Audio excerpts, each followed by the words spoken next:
For those who are wondering, we are now doing the COVID stats once a week. This was part of our normalcy strategy. As of April 29, we started once a week. At the moment, we have documented 52 active cases.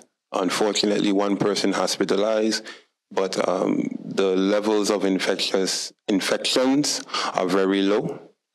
So we look forward to, again, being in the stage of the endemic and moving towards full normalcy, which will be very, very soon, as COVID will be a part of our normal life.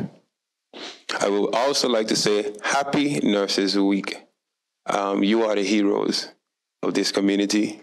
You have been more than heroes throughout the past 2 to 3 years dealing with COVID-19. We can only imagine what you have endured. So I would like to say we appreciate you. I appreciate you. And I hope that you enjoyed this week. But not only this week, I hope that we learn now to even celebrate you more throughout the years.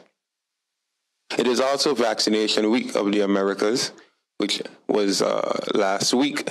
But it'll be remiss of me not to mention it. And with that, the vaccination week is not of only COVID-19 vaccines, but is of all the vaccinations. CPS and the CDFHA brings the baby clinic to the communities.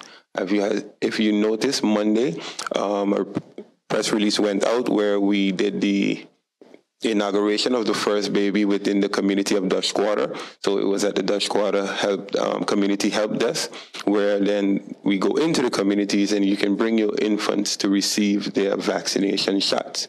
Again, it's not COVID-19 vaccination shots, but the regular immune vaccination.